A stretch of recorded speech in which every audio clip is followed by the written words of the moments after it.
When we have conversations in men's spaces, it's always about men being better. Basically, you have to earn the life that you want to live. And the best way always to get what you want is actually to deserve what you want in life, relationships, and everything else. And one of the problems I have with many content creators, whether it be in the red pill space or in any of this dating relationship conversation, is the conversation is always lopsided in terms of men. We understand we have to be skilled, we have to make money, we have to be successful, we have to improve our emotional IQ in terms of emotional discipline, productive. Those things are stress. Work out, go to the gym, stay in shape, be smart, make decisions. All these things we talk about in our spaces about self-improvement and being better. The problem that I have with a lot of these guys, especially, is we don't talk about what are the developments, what are the values, what are the skills that are being taught on the other side. Are women better? And the answer is no. Do women understand male psychology? Do the women, you see a podcast, you say, well, why aren't these women having conversations about how to pour into a man, how to add value to a man's life, how to maintain a happy home, how to put a smile on a man's face, how you should treat a man in a relationship if you want to be in a long-term relationship with a man. What do men like? Male psychology, the values that men value in relationships. That's the problem. The problem is that it's almost a default setting that in this culture that they believe that women are automatically deserving of relationship just from being born with female sex organ and being useful for sex. What about the other skill set? See, women of the past, and I'm not saying all of them, if you can go back years, I wasn't around, but if you look at the literature and you study the data and you even listen to the psychology of the older women, you'd understand that women of the past understood that they had to be bigger than their box, than what they bring to the table with their sexuality. They understand that after the sex is over, you have to be valuable to a man. And that's why I call it, we have an epidemic of what I call PNC fatigue, post-nut clarity fatigue. Because when a man realizes that he's just mated or had sex with an empty vessel, he starts doing a calculation in his mind. He starts calculating. He starts counting. He starts doing the math, and he listens to her, and all she talks about is me, me, me, me. Like you saw the conversation with Andrew Wilson and Tommy Lahren, when he asked her, well, I hear what you're saying about what men are supposed to do and these traditional expectations and obligations of men, but what is the equivalent of that on the women's side?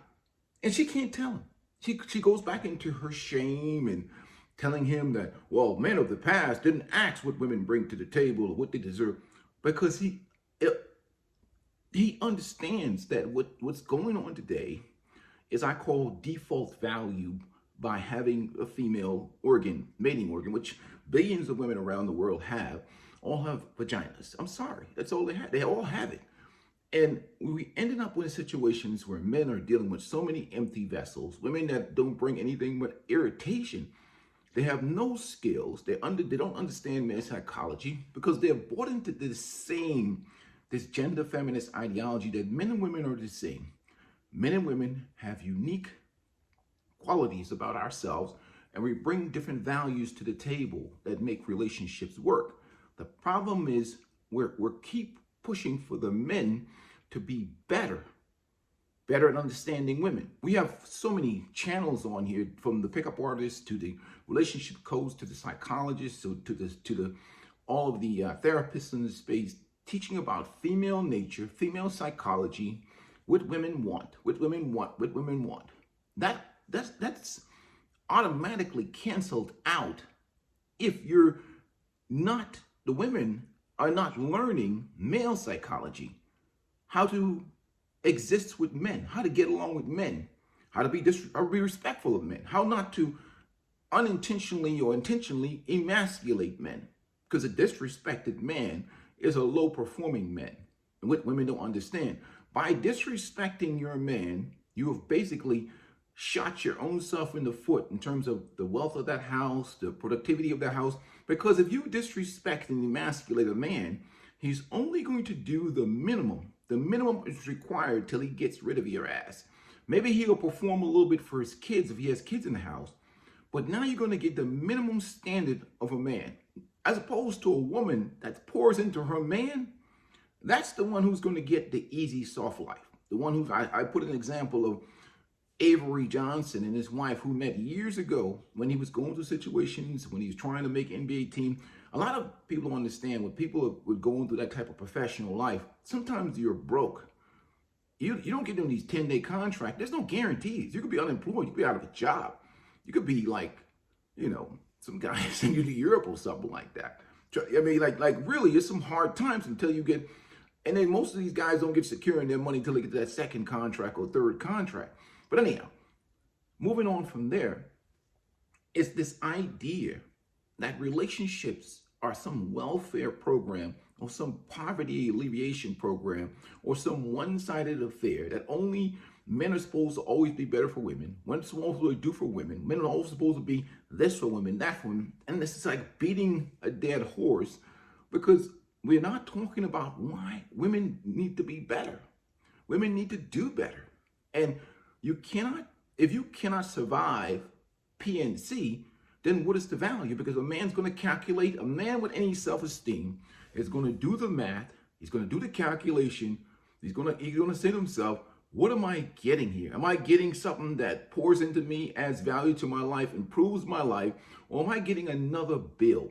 And nobody wants a higher electric bill. Because I'm telling you right now, when them bowls go empty, when you've drained all that poison out of you, everything looks like responsibility. If you're not having an emotional connection or a woman's not pouring into you and you don't feel her value, she's going to feel like a burden.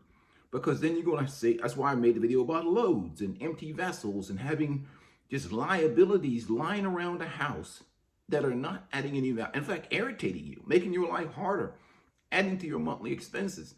You see, it wasn't that situation for a long time ago when women understood men and brought real value to the table. But now we're just infected with loads. They look good, sexy, because our natural testosterone wants us to mate with them.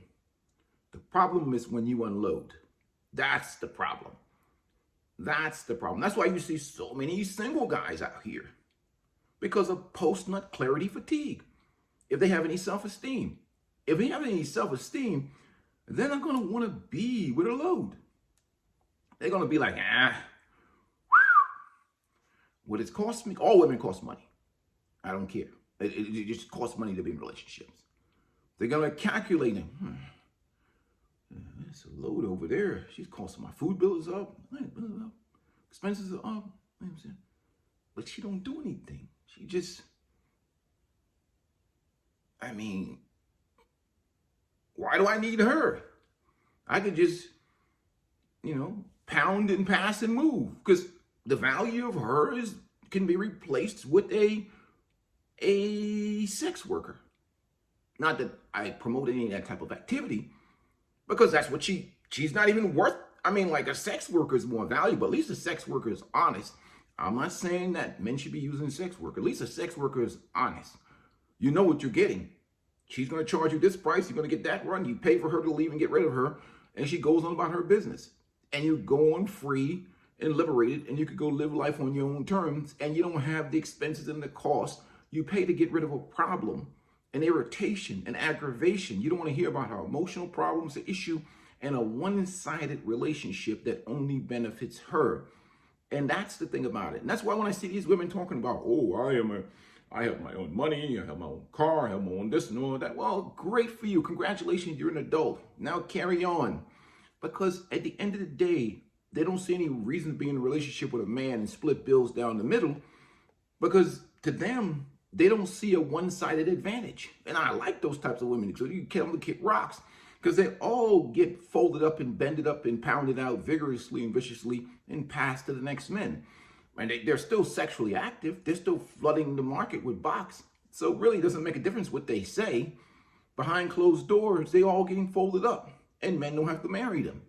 Because what are they going to offer you in relationship? Insufferable commentary, just high expectations, entitlements. So what is the value of having them around? There is no value. And that's what a lot of guys are realizing. So PNC fatigue is a serious problem. And nobody's ever talking about. It's a lack of development in terms of, because we're focused, so much focus has been put on feminism and what women need and empowering women and sameness, gender equality, feminists. What the hell is that? I mean, we're not the same. We're different. That no development on the women's side in terms of understanding men's needs, how to pour into men, how to maintain a relationship, how to exist in peace with a woman is gone. They, in essence, think that they're goddesses that should be worshipped and sponsored and paid for, that just for the fair, and dudes have created that with the women, for the mere fact that they exist and can offer sexual access brings value, but they don't understand that if you can't do anything else other than provide a man with pre-owned box, used box, some of it highly, highly used, your value to a man with self-esteem or the men that you want is very limited, and you're on the clock. And that's why you see these relationships only lasting a month, 2 months, maybe 2 weeks, maybe after guys had sex. And you realize that that's all you got. And there's nothing else to be achieved because the irritation, the price tag, and the lack of reciprocal energy makes the value that you bring to the table, or basically easy to replace with a simple sex worker, because you have no relationship quality, you have none of the domestic skills of women 100 years ago, and nobody cares about your independence, your feminism, you're strong and independent. It has no value to a man with self-esteem. And that's the reality of life. It really doesn't. And it's just what it is. So anyhow, gentlemen, until this conversation changes, I mean, look, I've seen some of the brothers in different places, enjoying their peace and traveling. I've seen the brothers in Kenya. I love Kenya's marriage laws. It's excellent. I'm not anti-relationship. I told everybody before, I'm pro-peace. I'm pro-happiness.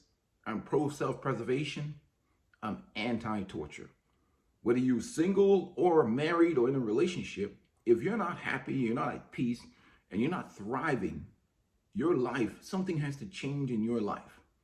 So that's what people don't understand about me. I don't promote single life. Single life, many times, is incidental for men, especially in the West, because there's no solutions. There's only trade-offs. If the value you're getting as a married guy or a guy in a relationship is greater than the value you're being single, take it. If the value you're getting as a single man that is greater than relationships, take it. Take the best deal. I'm pro-winning, anti-losing, period. That's just my ideology.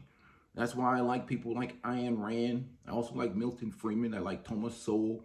I like all the brothers. I like Malcolm X. I like many of the people of the past that really pushed against the grain, especially when it comes to self-preservation and self-care, which is what men need to get involved in, which is managing life, looking at life through a different type of lenses, seeing themselves as a value, not just as some disposable tampon, just existing here in this world for the happiness of others.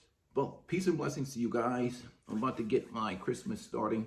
Just want to check into you guys. Merry Christmas to you guys. Merry Christmas to you and your family. You know, like I said, more content coming your way, especially for 2026.